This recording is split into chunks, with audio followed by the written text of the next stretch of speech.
Hello students, in this video we are going to learn a new topic emerging trends. तो सबसे पहले तो समझते हैं emerging trends किसे कहा जाता है। ऐसे ट्रेंड्स जो बहुत ज़्यादा फेमस हो जाते हैं, बहुत ज़्यादा पॉपुलर हो जाते हैं और हमारी लाइफ का पार्ट हो जाते हैं, उन्हें हम इमर्जिंग ट्रेंड्स बोलते हैं। तो ये इमर्जिंग ट्रेंड्स किसी भी फील्ड के या किसी भी एरिया के हो सकते हैं, लेकिन आज के इस वीडियो में हम जिन इमर्जिंग ट्रेंड्स की बात करेंगे वो हैं टेक्निकल फील्ड से। तो आज हम देखेंगे, आज हम डिस्कस करेंगे कि कौन सी ऐसी टेक्नोलॉजी हैं जो हमारी लाइफ में इमर्ज हो गई हैं। तो चलिए देखते हैं।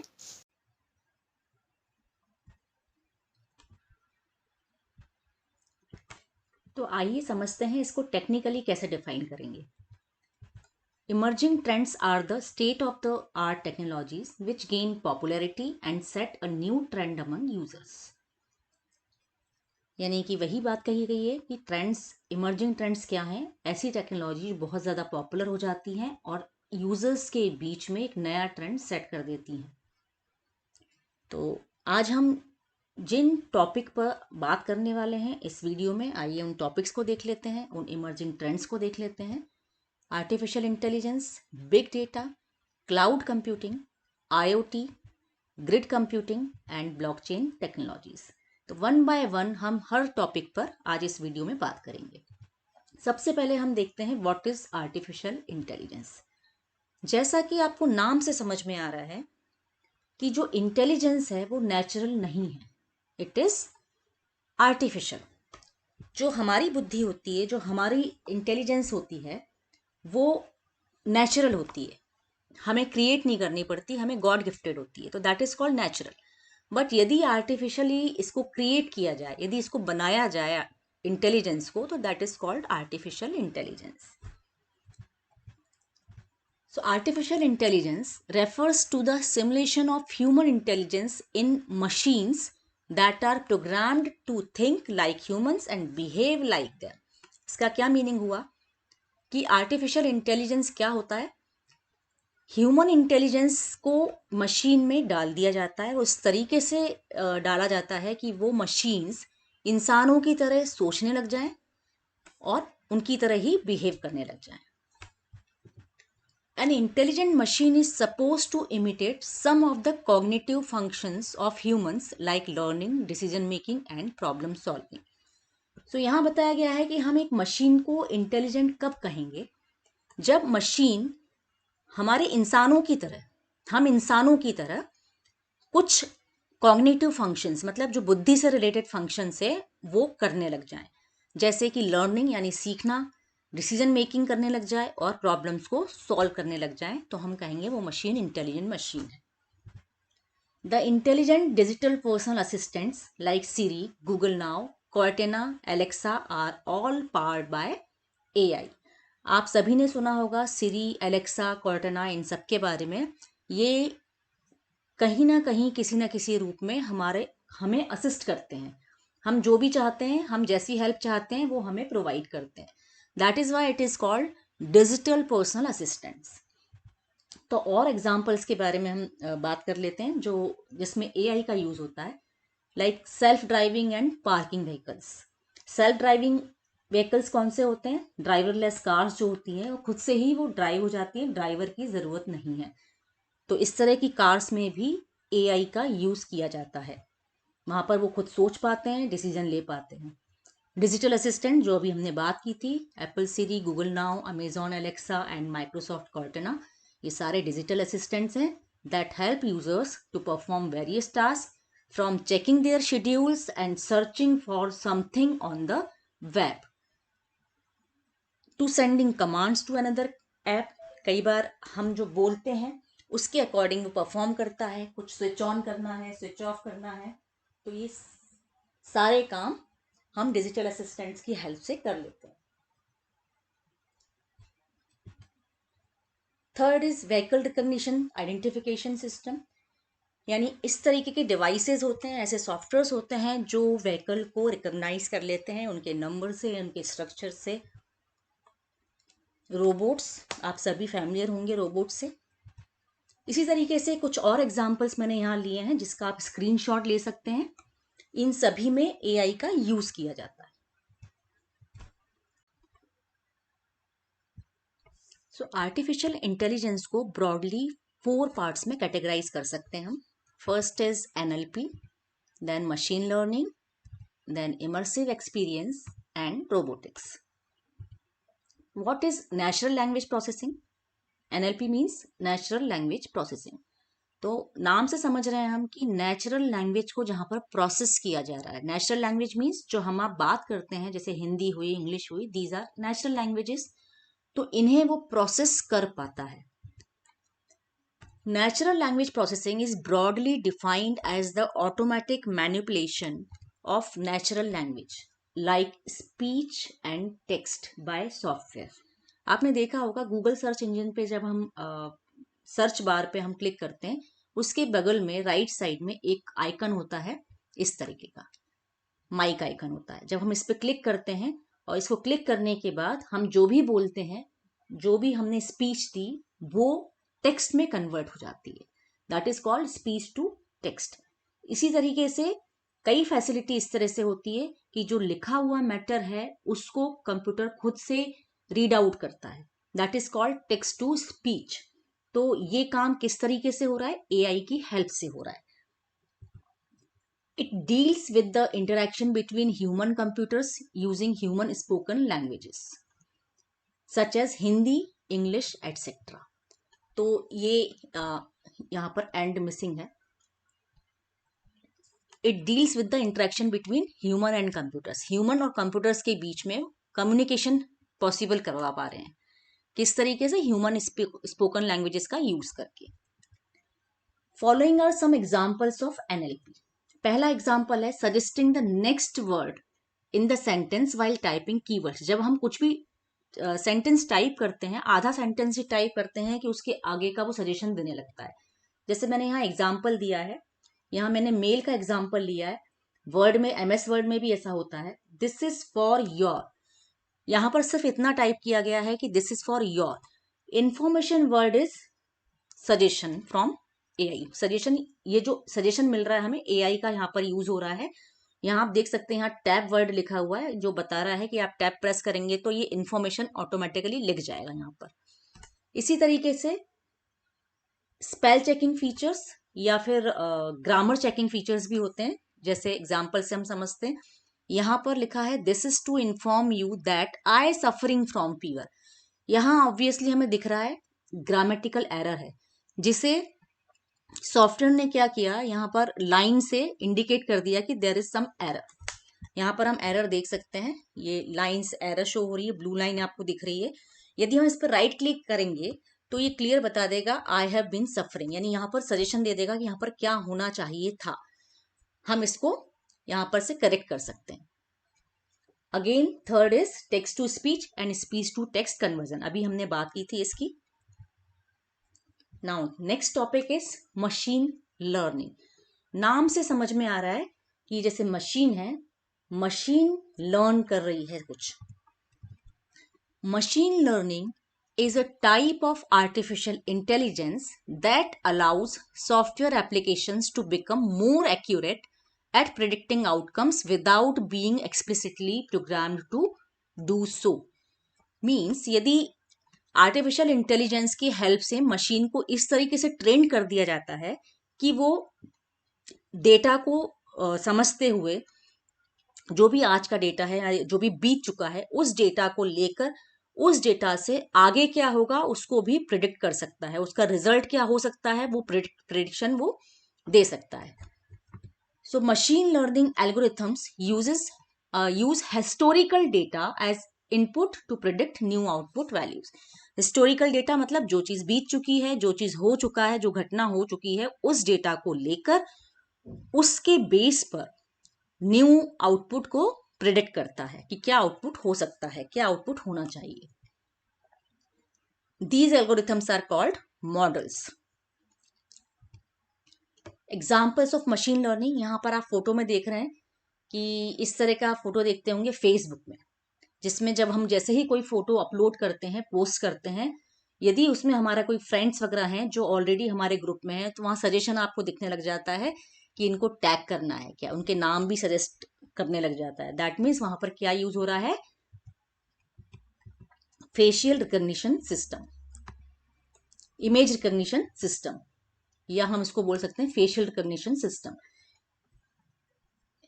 अमेजोन में भी इस तरीके से एक सिंबल होता है, गूगल लेंस का इस तरीके से बना होता है, जिससे आप सर्चिंग कर सकते हैं। कोई भी इमेज आप अपलोड करते हैं वो सर्च करके उसी तरह से वो सारे प्रोडक्ट आपको ढूंढ के दे देता है। देन सिक्योरिटी एप्लीकेशंस भी होती हैं जहां पर फेसेस को रिकॉग्नाइज किया जाता है।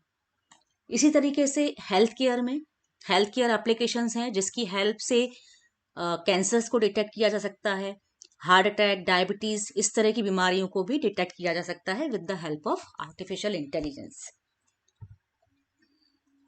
नाउ यहां पर हम एक टर्म पहले समझते हैं नेक्स्ट टॉपिक को समझने के पहले, इमर्शन। इमर्शन वर्ड का मीनिंग क्या है? It is used to refer to the act of completely immersing oneself in और diving into another artificial world. Means immersion का क्या मतलब हुआ कि इस तरह का कोई भी घटना होना कि कोई भी व्यक्ति एक दूसरी दुनिया में चला जाए, ये वो इस तरह से डूब जाए कि वो उससे जो अपनी दुनिया है वो उसको भूलकर एक दूसरी दुनिया में, एक वर्चुअल दुनिया में वो पहुंच जाए। इसको हम बोलते हैं इमर्शन। और इस एक्सपीरियंस को बोलेंगे हम इमर्सिव एक्सपीरियंस। ये किसके थ्रू लिया जाता है? वर्चुअल रियलिटी, ऑगमेंटेड रियलिटी, या कहलाती है mixed reality. Mix means obviously it is a combination of virtual reality and augmented reality. तो वन बाय वन हम इन्हें समझते हैं। वर्चुअल रियलिटी, जिस तरह से आप इमेज को देख रहे हैं, इमेज से आप समझ सकते हैं यहाँ पर ये जो पर्सन बैठा हुआ है, एक ये वीआर ग्लासेस पहना हुआ है, इसको वीआर ग्लासेस बोलते हैं। इन ग्लासेस को पहन के वो जो भी उस ग्लासेस में देख रहा होता है उसके अंदर कुछ ना कुछ मूवी चलती है, और उस मूवी को इस तरीके से रिकॉर्ड किया जाता है 3D फॉर्मेट में कि उसको देखते हुए उसे ऐसा फील होता है कि वो एक दूसरी दुनिया में। आप यहाँ देख सकते हैं वो बैठा हुआ सोफे पर है, बट वो फील क्या कर रहा है कि वो अंडर वाटर है। तो दिस इज वर्चुअल रियलिटी, यानी इंसान जो है एक दूसरी दुनिया में ही इमेजिनेशन करने लग जाता है कि मैं इस दुनिया में नहीं हूं, मैं किसी और दुनिया में हूं, किसी और जगह पर हूं। So virtual reality is a three-dimensional computer-generated situation that simulates the real world. This could be a linear film recorded with the help of a 360-degree camera or interactive 3D simulation which such as those used for gaming which allow the user to immerse themselves in what's happening. यानी जो भी उस movie में हो रहा है, जो भी उस फिल्म में हो रहा है, उसमें ही यूजर अपने आप को इन्वॉल्व कर लेता है। उसे लगता है मैं वो उसी जगह पर हूँ। वो गेमिंग एप्लीकेशन भी हो सकती है या कोई और सीन हो सकता है। आपने कई सारे वीडियोस देखे होंगे, क्लिप्स देखी होंगी, सोशल मीडिया पे ये सर्कुलेट होती रहती हैं, जिसमें आप देखते हैं कि वो चश्मा लगा के, लेकिन वो उसका जो एक्टिविटीज है वो इस तरह की हो रही होती है कि वो दूसरी दुनिया में पहुंच चुका है। Now augmented reality. Augmented reality क्या होता है? जो वर्चुअल ऑब्जेक्ट्स को रियल वर्ल्ड में इम्पोज कर देता है। वर्चुअल में क्या हो रहा था, हम दूसरी दुनिया में पहुंच रहे थे, हमें फील हो रहा था कि हम कहीं और पहुंच गए। लेकिन ऑगमेंटेड में क्या होगा, वर्चुअल ऑब्जेक्ट आपकी दुनिया में दिखाई देंगे। जैसे कि यहाँ आप इस फिगर में देख सकते हो कि आपकी जो इस कैमरे में या इस टैबलेट में यहाँ की जो भी फोटोग्राफ्स रखे हुए हैं या ये जो भी मैगजीन से जो भी चीजें वो दिख रही हैं, इसके बीच में एक ये ऑब्जेक्ट जो ये वर्चुअल है, ओरिजिनल नहीं है, रियल नहीं है, ये कहीं से वर्चुअली यहाँ पर इम्पोज कर दिया गया है। This type of reality is called augmented reality. With augmented reality virtual content can be used in the real world. Augmented reality, the superimposition of computer generated perceptual information over the existing physical surroundings is called as augmented reality. That means कि super imposition किया हुआ है, यहाँ पर इस तरह से दिख रहा है कि जैसे यहीं पर प्रेजेंट है, और ये ऑब्वियसली किसी ना किसी कैमरा के थ्रू, किसी ना किसी एप्लीकेशन के थ्रू इसको हम कर सकते हैं, ऑगमेंटेड रियलिटी को फील कर सकते हैं। Now mixed reality. Mixed reality जैसा नाम से समझ में आ रहा है, it is a combination of virtual plus augmented reality, इन दोनों का कॉम्बिनेशन होता है। तो it is also called hybrid and is a model of word perception in which the real and virtual worlds are combined. Mixed reality differs from AR in that virtual objects in it can affect the real world and not only obey it. Example Snapchat filters.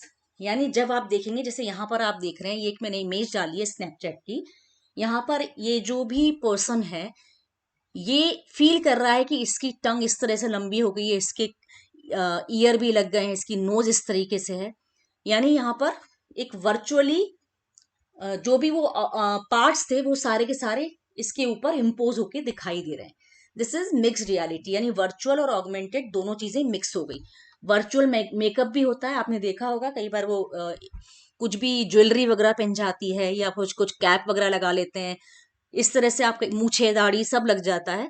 This is virtual makeup. And furniture fitting, कई सारे shopping apps जो हैं वो आपको दिखाता है कि आपके रूम में ये फर्नीचर कैसा दिखाई देगा, आप इसको देख सकते हैं। तो these all are the examples of mixed reality. Now third is robotics. Robotics obviously नाम से समझ में आ रहा है कि रोबोट्स यहाँ पर यूज हो रहे हैं। और रोबोट्स क्या होते हैं, ह्यूमन की तरह बिहेव कर सकते हैं। जरूरी नहीं है कि उसका फेस जो है इस तरह से ह्यूमन की तरह हो या उसका स्ट्रक्चर जो है वो ह्यूमन की तरह हो, लेकिन वो ऑटोमेटिक वर्क करते हैं, तो उसको हम रोबोट्स बोलते हैं। Robotics is the integration of science, engineering and technology that produces machines called robots that substitute for human action. यानी इंसानों की जगह वो वही काम कर सकती है जो इंसान कर सकते हैं। Unlike other machines, a robot is programmable. Robot को प्रोग्राम किया जा सकता है, मतलब उसकी प्रोग्रामिंग में चेंजेस कर सकते हैं। आज वो ये काम कर पा रहा था, हमने कुछ नई प्रोग्रामिंग ऐड कर दी तो हो सकता है वो एक आध काम और करने लग जाए या 10 काम और करने लग जाए। It means it can follow the instructions given through computer programs. यानी जो भी हम प्रोग्रामिंग में सेट करते हैं, जिस तरह की प्रोग्रामिंग उसमें डालते हैं, उसी तरीके से वो बिहेव करता है। जैसे कि आपने देखा होगा एक रोबोटिक क्लीनर या वैक्यूम क्लीनर भी आप मार्केट में आया है। वो ऑटोमेटिकली सेंस करता है कि कहाँ पर आपका डस्ट है, कहाँ गंदगी है, कहाँ पर ऑब्जेक्ट्स आ रहे हैं, तो वो मूव करते हुए वहां पर से वापस लौट जाता है यदि कहीं बीच में ऑब्जेक्ट आ रहा होता है तो ये सब तरह सबको उसी तरीके से प्रोग्राम किया गया है। रोबोट्स दैट रिजेंबल्स ह्यूमंस, जो ह्यूमंस की तरह दिखें, ऐसे रोबोट्स उन्हें बोलते हैं humanoids. Robots are being used in industries, medical, science, bionics, scientific research, military, etc. या हम दूसरे शब्दों में कहें तो रोबोट्स को लगभग हर फील्ड में यूज किया जा रहा है। So these are some examples of robots. यहाँ आप देख रहे हैं ये रोवर यूज हो रहा है, जो नासा का मार्स एक्सप्लोरेशन रोवर मिशन था, वो पूरा स्पेस रोबोटिक स्पेस मिशन था जिसमें इस रोबोट का यूज किया गया था मार्स को एक्सप्लोर करने के लिए। ये है आपका एक रोबोट जो ह्यूमन की तरह दिखाई देता है। जो ह्यूमन की तरह दिखाई देता है उसे हम ह्यूमनॉइड बोलते हैं। इसका नाम दिया गया है सोफिया। ठीक है, ये आर्टिफिशियल इंटेलिजेंस का यूज करके ये बिल्कुल उसी तरह से बिहेव करती है जैसे कि एक इंसान बिहेव करता है। ये देख के समझ सकती है, फेशियल रिकग्निशन कर सकती है, यानी दूसरे फेसेस को याद कर पाती है। ह्यूमंस की तरह ही वो अपने हाव भाव और जो भी फेस एक्सप्रेशन है वो ह्यूमन की तरह ही देती है। Now this is drone. Drone आप सभी ने नाम सुना होगा। ड्रोन क्या होता है? ड्रोन्स आर स्मॉल और medium size unmanned aerial vehicles, यानी जो हवा में उड़ने वाले व्हीकल्स होते हैं, जो इंसानों के बिना उड़ते हैं। इंसान उसको नहीं उड़ाते हैं, इंसान उसमें बैठे नहीं होते हैं, ऑटोमेटिकली ये रिमोट के थ्रू उड़ते हैं। These are called drones. AI powered drones have the capability to process vast amounts of data, make intelligent decisions and operate autonomously.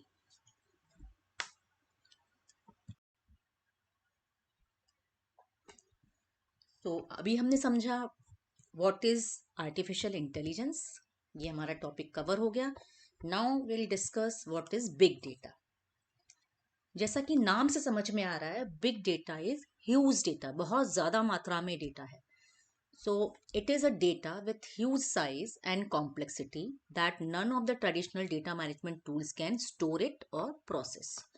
Means इतना बड़े मात्रा में डेटा होता है जिस वजह से उसकी कॉम्प्लेक्सिटी भी बढ़ जाती है और इस इतना बल्क में जो डेटा होता है उसे ट्रेडिशनल डेटा मैनेजमेंट टूल्स से की हेल्प से स्टोर करना और मैनेज करना बहुत डिफिकल्ट हो जाता है.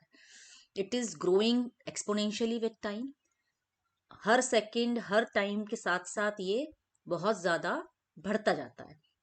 The data is not only volumeness but also unstructured. Volumeness तो होता ही है, बहुत ज़्यादा मात्रा में क्वांटिटी तो बढ़ती चली जाती है, साथ ही साथ ये अनस्ट्रक्चर्ड भी होता है. अब ये अनस्ट्रक्चर्ड का क्या मतलब है? स्ट्रक्चर्ड डेटा में फॉर्मेट फिक्स होता है कि इसी फॉर्मेट में आएगा, इसी टाइप का डेटा आएगा. लेकिन अनस्ट्रक्चर्ड का मतलब है जो डेटा आने वाला है वो प्रिडिक्टेबल नहीं है. कोई भी समय में किसी भी तरह का फॉर्मेट में डेटा आ सकता है. किस तरीके से आ सकता है? Through our post, instant messages and chats, photographs that we share through various sites, our tweets, blog articles, news items, opinion polls and their comments, audio video chats etcetera. तो कहने का मीनिंग ये है कि इतनी सब सारी फैसिलिटी या इतनी सारी एप्स या इतने सारे सॉफ्टवेयर्स हैं जिसमें हम डेटा को ट्रांसफर करते हैं या डेटा को नेट के थ्रू हम अपलोड करवाते हैं, यानी वो डेटा सर्वर पे पहुंच जाता है. अभी जो पहुंच रहा है डेटा ये इतना ज्यादा मात्रा में हो रहा है, चाहे वो डेटा फोटोग्राफ के फॉर्मेट में हो, वीडियो के फॉर्मेट में हो, मैसेजेस के फॉर्मेट में हो, टेक्स्ट हो, कुछ भी हो सकता है. आप कमेंट टाइप करते हैं, चैट्स करते हैं, सब आप सब तरह का डेटा पोस्ट करते हैं. तो ये जो डेटा है इसका फॉर्मेट फिक्स नहीं होता. जब आप चैट कर रहे हैं, हो सकता है एक व्यक्ति ने फोटो कोई शेयर कर दी, एक व्यक्ति ने केवल टेक्स्ट मैसेज किया, एक व्यक्ति ने फोटो भी डाला, वीडियो भी डाला, कुछ भी हो सकता है. तो इस तरह के डेटा को अनस्ट्रक्चर्ड डेटा कहते हैं. It also involves various challenges like integration, storage, analysis, searching, processing, transfer, querying and visualisation of such data.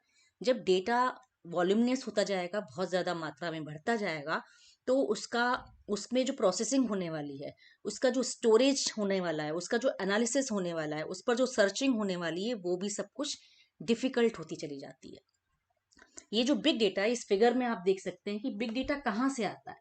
Social networking data, mobile apps का data, multimedia data, data warehouses, cloud, IoT, activity related data, financial data, इतना सब तरह का data है जो जहां से big data generate होता है. Now characteristics of big data. These are called 5 V's of big data. 5 V कहलाते हैं. क्वेश्चन भी आ सकता है आपके एग्जाम में. Volume, velocity, variety, veracity and value. Volume, velocity, veracity and value, ये 5 V's हैं. तो ये 5 V's में से पहला V क्या है? Volume. Volume refers to the unimaginable amounts of information generated every second through various online medium. जो हर सेकंड में बहुत ज्यादा मात्रा में ऑनलाइन मीडियम के थ्रू डेटा जनरेट होता है, वो उसका वॉल्यूम कहलाता है. वेलोसिटी, वेलोसिटी मतलब किस रेट में वो डेटा जनरेट हो रहा है. डेटा बहुत ज्यादा जनरेट हो रहा है तो पर सेकंड कितना डेटा जनरेट हो रहा है, दैट इज इट्स वेलोसिटी. तो velocity represents the rate at which the data under consideration is being generated and stored. Big data has an exponentially higher rate of generation than traditional data sets. High speed of accumulation of data, यानी कि जो accumulation होता है data का, जो इकट्ठा होता है डेटा, वो बहुत स्पीड में होता है. Now variety. वेराइटी का मीनिंग आप जानते हैं. वेराइटी मतलब इसके टाइप्स. तो जो डेटा का टाइप्स होता है, जो बिग डेटा है, वो वैरायटी ऑफ डेटा में आता है. स्ट्रक्चर्ड हो सकता है, सेमी स्ट्रक्चर्ड हो सकता है, अनस्ट्रक्चर्ड हो सकता है. अब स्ट्रक्चर्ड का मतलब क्या है? जहां पर फॉर्मेट फिक्स्ड है, जहां पर आपको पता है कि इस जगह पर ऐसा ही डेटा जाएगा. सो स्ट्रक्चर्ड में आ गया databases, data having defined structured format और मॉडल. सेमी स्ट्रक्चर्ड में लिखा है email, web pages, XML data, Jason data etcetera. अभी सेमी स्ट्रक्चर्ड कैसे हो रहा है? जैसे ईमेल तो आप सभी ने किया होगा, आपको पता है. टू आप लिखते हैं, फ्रॉम का डेटा लिखते हैं, फ्रॉम में आप ईमेल एड्रेस लिखते हैं, टू में ईमेल एड्रेस लिखते हैं, सब्जेक्ट में कोई सब्जेक्ट टेक्स्ट लिखते हैं, और यहाँ पर आपके पास कंटेंट के लिए होता है एक बॉक्स होता है, टेक्स्ट एरिया होता है, जहां पर आप अपना मैसेज टाइप कर सकते हैं, और उस मैसेज में कोई फॉर्मेट फिक्स नहीं है. ना आपको ये कहा जाएगा कि वो न्यूमेरिक डेटा होना चाहिए या स्ट्रिंग डेटा होना चाहिए या इमेजेस हो सकती है या वीडियोस, कुछ भी हो सकता है। जैसा आप डेटा डालना चाहें वो सारा डेटा आप इसमें डाल सकते हैं। So this data is structured, इतना पोर्शन जो है वो स्ट्रक्चर्ड है और ये अनस्ट्रक्चर्ड है। That is why it is called semi structured, यानी दोनों तरह का इसमें कंबाइंड होता है। Now third category is unstructured. Unstructured में क्या है?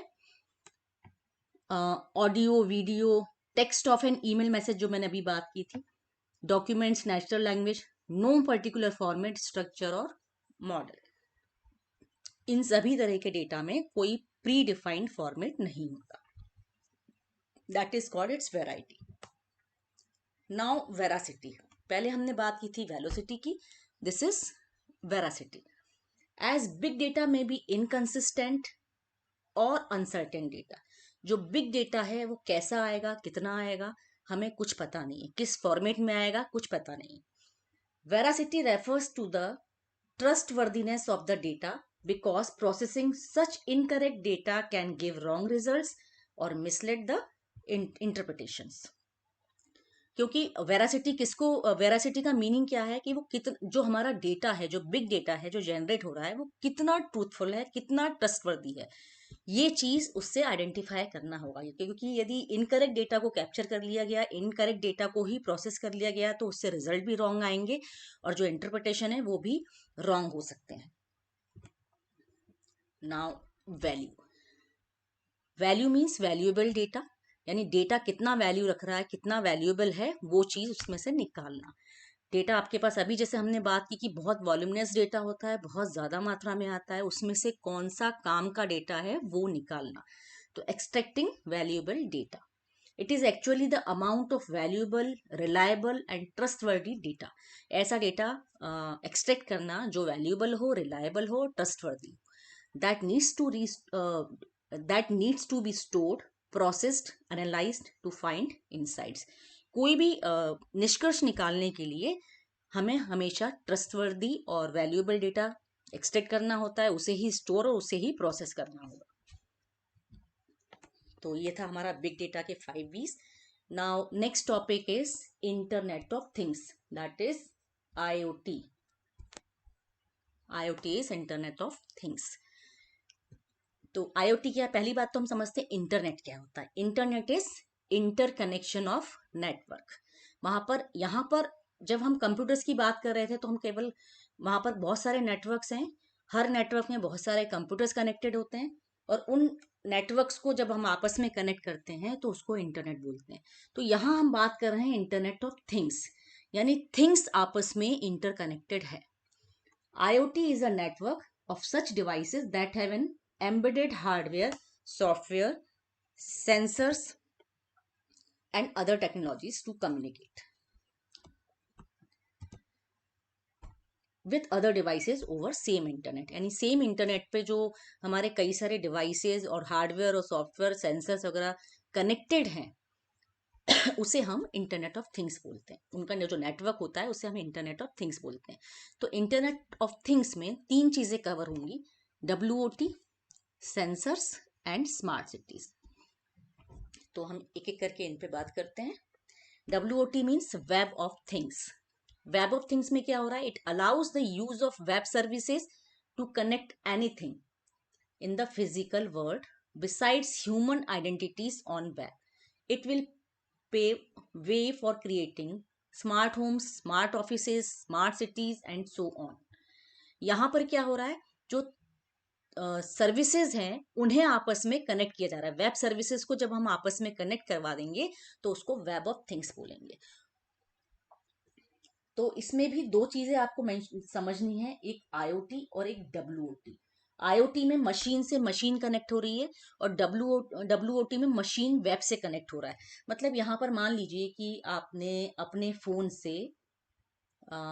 से फैन को कनेक्ट कर लिया। फैन भी आपका मान लीजिए इस तरह से फैसिलिटी का है कि इस ऐसी फैसिलिटी उसमें है कि आप इससे वायरलेसली इसको कनेक्ट कर सकते हैं। तो जब आपका ये फोन है, फोन से आपने इसको कनेक्ट कर दिया तो ये क्या हुआ? मशीन टू मशीन हो गया। और जब इनको आपने इंटरनेट पे ले लिया तो ये कैसा हो गया? Machine to web. Now sensors, नाम से समझ में आ रहा है सेंसर्स क्या होते हैं, जो सेंस कर सके। बहुत तरह के सेंसर्स मार्केट में अवेलेबल हैं जो ऑटोमेटिकली चीजों को सेंसर करते हैं। Sensor can be a device, module, machine और subsystem whose purpose is to detect events or changes in its environment and send the information to other electronic devices. Sensors are very commonly used for monitoring and observing elements in the real world applications. यहाँ पर कुछ sensors के example दिए, जैसे colour sensor, colour को जो sense कर सके, कलर को पहचान सके। गैस सेंसर, कभी गैस लीक हो तो अलार्म बज गया, उसने गैस को सेंस कर लिया। स्मोक सेंसर, आपने कई बार होटल्स में देखा होगा कि स्मोक सेंसर लगा होता है, कोई भी यदि स्मोकिंग करता है तो वो स्मोक सेंसर डिटेक्ट कर लेता है और एक सायरन या अलार्म बज जाता है। इसी तरीके से लाइट सेंसर, सीसीटीवी कैमराज में आपने देखा होगा, कुछ कैमराज में क्या होगा, जैसे ही अंधेरा होता है तो सीसीटीवी की लाइट ऑटोमेटिकली ऑन हो जाएगी। यदि आपके रूम में लाइट जल रही है तो सीसीटीवी की लाइट ऑटोमेटिकली ऑफ हो जाएगी। इस तरह से वर्क कर सकता है। तो इस तरह से कई सारे सेंसर्स होते हैं। ये आपने कार में देखा होगा, कार में जब रिवर्स हम करते हैं कार को और पीछे कोई ऑब्स्टिकल आ गया तो उसमें सेंस कर लेता है और वो हमें इंडिकेशन देता है कि पीछे कुछ ऑब्स्टिकल है। तो इसी तरह से कई सारे सेंसर्स होते हैं जो अलग अलग चीजों को सेंस कर सकते हैं। Now smart city. अब स्मार्ट सिटी का जो कंसेप्ट है उसमें इन सभी चीजों को कनेक्ट करने के लिए प्लान किया जाता है कि सारे सेंसर से सारे डिवाइसेस को कनेक्ट कर दिया जाए तो वो स्मार्ट सिटी हो जाएगी। Smart city is an urban area that uses different types of electronic methods and sensors to collect data. The idea of a smart city is to make use of computer and communication technology along with IoT, WOT to manage and distribute resources efficiently. यानी internet of things को, web of things को आपस में connect कर दिया जाए, sensor से connect कर दिया जाए, तो इस तरह की जो सिटी बनेगी वो स्मार्ट सिटी कहलाएगी। Now next topic is cloud computing. Cloud computing क्या है? It is the delivery of different services through the internet. ये जो मेन टर्म है दैट इज इंटरनेट, यानी सर्विसेज प्रोवाइड की जा रही है, किस फॉर्म में की जा रही है? इंटरनेट के through. These resources include tools and applications like data storage, servers, databases, networking and software. यानी जो सर्विसेज प्रोवाइड की जा रही है उन सर्विसेज में हो सकता है कि डेटा को स्टोर करने की सर्विस हो, सर्वर्स प्रोवाइड किए जा रहे हो, डेटाबेस सर्विसेज प्रोवाइड की जा रही हो, नेटवर्किंग प्रोवाइड की जा रही हो, या कोई सॉफ्टवेयर को एक्सेस करने की परमिशन दी जा रही हो। तो ये सारी सर्विसेज इंटरनेट के थ्रू अवेलेबल कराई जाएगी, तो उसे क्लाउड कंप्यूटिंग कहते हैं। क्लाउड सर्विस क्या हुई? A service corresponds to any facility provided by the cloud. जो इंटरनेट के थ्रू जिस भी तरह की सर्विस प्रोवाइड की गई उसे हम क्लाउड सर्विस बोलते हैं। There are 3 standard models to categorise different computing services delivered through cloud. तो ये जो क्लाउड सर्विसेज हैं उनको 3 पार्ट्स में कैटेगराइज किया गया। First is known as SaaS, software as a service, then PaaS, platform as a service, and third is IaaS, infrastructure as a service. तो आपको टर्म याद करनी है, software, platform and infrastructure as a service. 3 तरह की cloud services provide की जाती है। तो ये इंपॉर्टेंट है, ये भी क्वेश्चन पूछा जा सकता है कि कितनी तरह की क्लाउड सर्विसेज प्रोवाइड होती हैं। तो IaaS, infrastructure as a service क्या है? नाम से समझ में आ रहा है कि सर्विस के फॉर्म में क्या प्रोवाइड किया जा रहा है? इंफ्रास्ट्रक्चर। जैसे आप इस फिगर में देख रहे हैं, सर्वर है, फिजिकल सर्वर है, क्लाउड कंज्यूमर, ये सबको मिला के एक इंफ्रास्ट्रक्चर बनाया जा रहा है, उसे एज सर्विस प्रोवाइड किया जा रहा है। The IaaS providers can offer different kinds of computing infrastructures such as servers, virtual machines, storage and backup facility, network components, operating system and other hardware and software।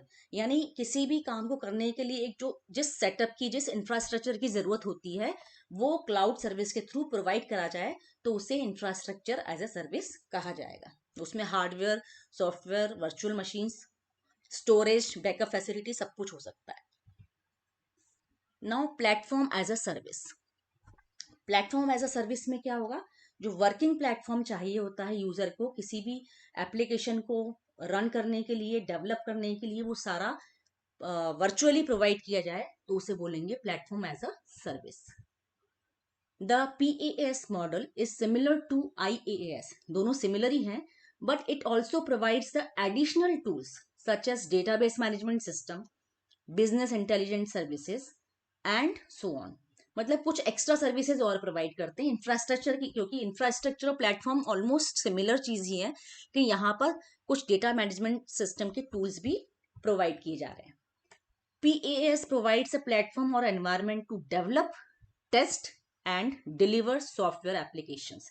यानी इस तरह से वो platform provide करेंगे कि वहां पर आपने एप्लीकेशन डेवलप भी कर ली, उसकी टेस्टिंग भी कर ली, और तैयार होने पे आप उसकी डिलीवरी भी कर रहे हैं।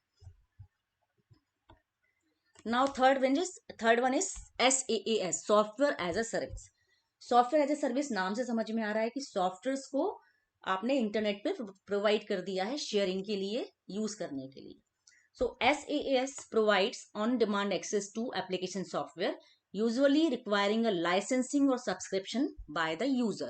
यानी कहीं ना कहीं से किसी न किसी फॉर्म में वो परमिशन उसको होनी चाहिए यूजर को उस सॉफ्टवेयर को यूज करने के लिए, तो वो लाइसेंस लेगा, सब्सक्रिप्शन लेगा, तब जाके उसको परमिशन मिलेगी। Like while using Google Doc, Microsoft Office 365, Dropbox, etc. to edit a document online, we use SaaS from cloud। जब हम गूगल डॉक यूज करते हैं, गूगल डॉक का कंसेप्ट क्या है कि जो जैसे हमारी MS वर्ड की फाइल होती है, MS वर्ड की फाइल को जैसे हम एडिट करते हैं ऑफलाइन अपने कंप्यूटर पे करते हैं, इसी तरीके से गूगल डॉक में भी हम उसी तरह का काम कर सकते हैं, MS वर्ड जैसी फाइल में मॉडिफिकेशन करते हैं, लेकिन ये ऑनलाइन होगा। आपने यहाँ बैठ के गूगल डॉक पे यदि कोई काम किया तो कहीं और आप गए हैं, 4 दिन बाद 5 दिन बाद आपने किसी और सिस्टम पे उसको ओपन किया तो आपको वो गूगल डॉक में वहीं पर मिलेगा, आप उसको एक्सेस कर सकते हैं। इसी तरीके से ड्रॉप बॉक्स, माइक्रोसॉफ्ट ऑफिस 365, ये सारे आपके SaaS प्रोवाइड करते हैं। In order to utilize the harness the benefits of cloud computing, Government of India has embarked upon the ambitious initiative GI Cloud। Government of India ने भी एक cloud service provide की है, GI क्लाउड, जिसको नाम दिया गया है मेघराज। इसके लिए जो URL है वो ये इस तरीके दिया हुआ है, cloud.gov.in। नाउ ग्रिड कंप्यूटिंग, अभी हमने जो पढ़ा था वो था cloud computing, this is grid computing. Cloud computing में इंटरनेट पे सर्विसेज प्रोवाइड की जा रही थी। ग्रिड कंप्यूटिंग में क्या है, it is it can be defined as a network of computer. यहाँ पर बहुत सारे कंप्यूटर्स एक साथ काम करते हैं किसी पर्टिकुलर टास्क को परफॉर्म करने के लिए, किसी पर्टिकुलर टास्क को करने के लिए। So, network of computers working together to perform a task that would rather be difficult for a single machine। यानी वो जो काम है वो इतना ह्यूज लेवल पर है कि एक सिंगल मशीन के लिए कंप्लीट करना डिफिकल्ट है, तो उस काम को क्या किया जाता है, मल्टीपल मशीन्स के द्वारा एक साथ एग्जीक्यूट कराया जाता है, रन कराया जाता है। All machines on that network work under the same protocol to act like a virtual super computer. Similar form में, सिमिलर वे में वो सारी मशीन्स वर्क करती हैं, सिमिलर रूल्स को फॉलो करते हुए वर्क करती हैं, जिससे कि एक सुपर कंप्यूटर की तरह वो परफॉर्म कर सके। क्योंकि सुपर कंप्यूटर के फीचर्स क्या होते हैं कि वो बहुत ह्यूज लेवल पर डेटा की प्रोसेसिंग कर सकते हैं, स्पीड उसकी फास्ट होती है, यानी सभी कुछ उसमें एक्स्ट्रा ऑर्डनरी होता है। तो जब बहुत सारी मशीन्स मिलके काम करेंगी तो एक सुपर कंप्यूटर की तरह ही एक फील देगी। ग्रिड कंप्यूटिंग में मेनली 3 पार्ट होते हैं, control node, provider and user. Control node क्या करेगा, उसको कंट्रोल करता है। It is a computer, usually a server और अ ग्रुप ऑफ सर्वर्स। एक सर्वर भी हो सकता है या कई सारे सर्वर्स का ग्रुप हो सकता है, जो क्या करेगा, एडमिनिस्टर करता है पूरे नेटवर्क को। क्योंकि बहुत सारे कंप्यूटर से आपस में कनेक्टेड हैं तो उसे हम नेटवर्क बोलेंगे। तो उसको गवर्न करने के लिए, उसको हैंडल करने के लिए एक सर्वर या ग्रुप ऑफ सर्वर काम करते हैं एक साथ। And keeps the account of the resources in the network pool, और उसका अकाउंट भी रखते हैं कि कौन सा रिसोर्सेज कहां पर यूज हो रहा है। Provider, the computer which contributes it's resources in the network resource pool. जो कंप्यूटर अपने रिसोर्सेज प्रोवाइड कर रहा है वो प्रोवाइडर कहलाएगा। यूजर, जो उन रिसोर्सेज को यूज कर रहा है वो उसका यूजर कहलाएगा। ग्रिड कंप्यूटिंग में दो पार्ट्स होते हैं, एक data grid and CPU grid. Data grid का काम क्या होता है? Data grid is used to manage large and distributed data having the required multi user access. यहाँ पर बहुत ह्यूज लेवल पर डेटा है जो कि डिस्ट्रीब्यूटेड है। डिस्ट्रीब्यूटेड का मतलब क्या है कि वो मल्टीपल जगह पर अवेलेबल है, एक ही जगह पर सेंट्रलाइज नहीं है, एक ही जगह पर इकट्ठा नहीं है, वो अलग अलग फॉर्म में, मतलब ग्रुप में, कुछ डेटा कुछ अलग कंप्यूटर पे, कुछ डेटा अलग कंप्यूटर पे, इस तरीके से वो शेयर्ड फॉर्मेट में है। जब इकट्ठा करना है तो वो सारा का सारा वहां से हमें लेना होगा। सीपीयू ग्रिड क्या होगा? सीपीयू और processor grid, where processing is moved from one PC to another as needed, or a large task is divided into subtasks and allotted to various nodes for parallel processing. तो data में data अलग अलग computer पे distributed है, और CPU grid में क्या हो रहा है कि जो प्रोसेसिंग है वो अलग अलग सिस्टम में डिस्ट्रीब्यूटेड है। यानी एक टास्क है, बहुत बड़े लेवल पे वो टास्क परफॉर्म की जानी है, तो उस टास्क को छोटे छोटे टास्क में हम डिवाइड कर लेते हैं, सब टास्क बन जाएगी। तो एक सब टास्क एक कंप्यूटर उसको रन करेगा, दूसरी सब टास्क को दूसरा कंप्यूटर रन करेगा, तो सब टास्क भी डिवाइड हो जाएंगी। मान लो सब टास्क, कई सारी सब टास्क है, तो अलग अलग कंप्यूटर छोटे छोटे पार्ट्स में उसको प्रोसेस करेगा। Grid versus cloud computing. तो अभी हमने पढ़ा था ग्रिड क्या होता है। ग्रिड में मल्टीपल कंप्यूटर्स एक साथ काम करते हैं सेम टास्क को परफॉर्म करने के लिए।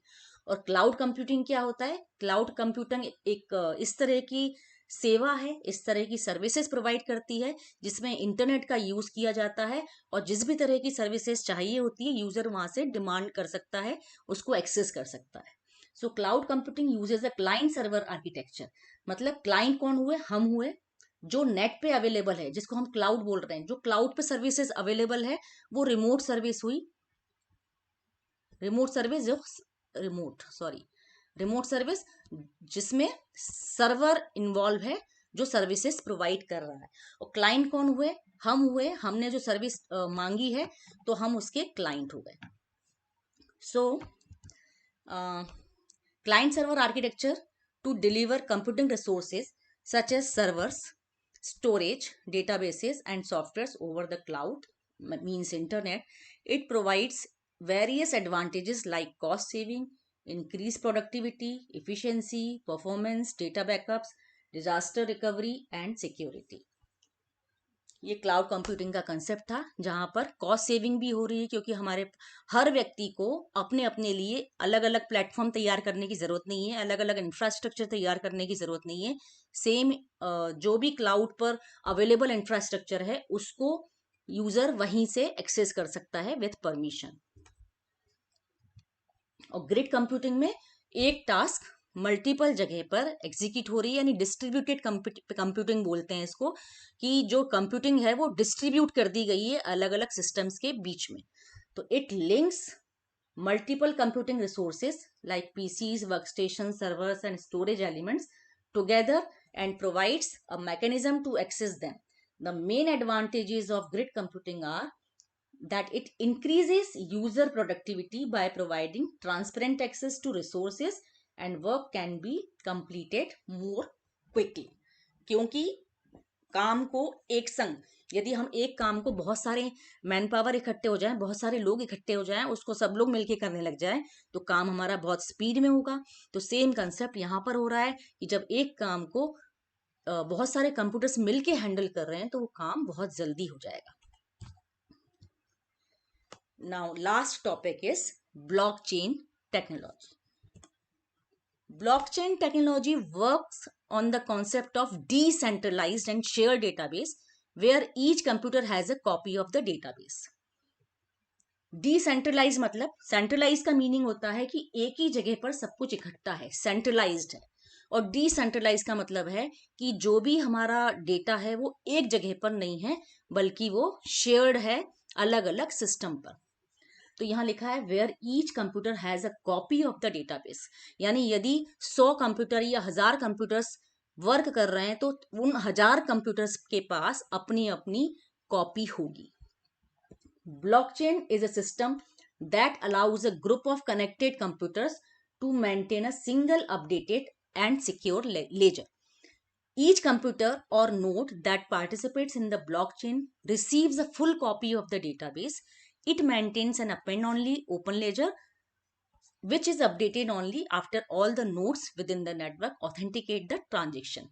यानी यहाँ पर क्या हो रहा है, देखा जाए तो हर कंप्यूटर जो है उस ब्लॉकचेन सिस्टम में जितने भी कंप्यूटर्स हैं, जितने भी ग्रुप ऑफ कंप्यूटर्स एक संग काम कर रहे हैं, उन सभी के पास हिसाब किताब होगा उस डेटाबेस का, बही खाता होगा, जो हिंदी में बोलते हैं बही खाता, यानी उसका पूरा हिसाब किताब हर इसमें होगा कि क्या डेटा है, कितना लिखा गया, क्या लिखा गया, वो जितनी भी जो भी है सबके पास सेम कॉपीज होंगी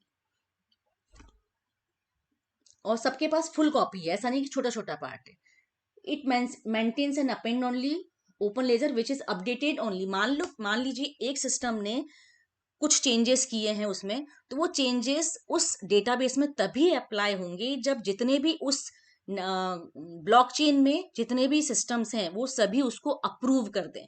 इसका मतलब सबकी सहमति से ही वो चेंजेस अप्लाई होंगे और सबको ही वो नोटिस हो जाएंगे, सबको पता चल जाएंगे कि ये चेंजेस हुए हैं. तो ऐसा नहीं है कि कोई भी आके उसमें चेंजेस कर जाएगा और किसी को पता ही नहीं चलेगा. ये सिस्टम नहीं है यहाँ पर. इस वजह से क्या होगा, safety and security of the transactions are ensured because all the members in the network keep a copy of the blockchain. So it is not possible for a single member of the network to make changes or alter data. कोई एक इंसान change करने की कोशिश करे तो उसका notification सबके पास जाता है और जब तक सभी लोग उसकी परमिशन ना दे दे उस अपडेट की, जब तक वो मेन डेटाबेस में वो चेंजेस परफॉर्म नहीं होते. तो इसी वजह से ये सेफ और सिक्योर कहलाता है. यहाँ पर एक एग्जाम्पल से समझाया गया है कि मान लीजिए किसी ने एक ट्रांजेक्शन के लिए रिक्वेस्ट भेजी है. ये इसका एक ट्रांजेक्शन है.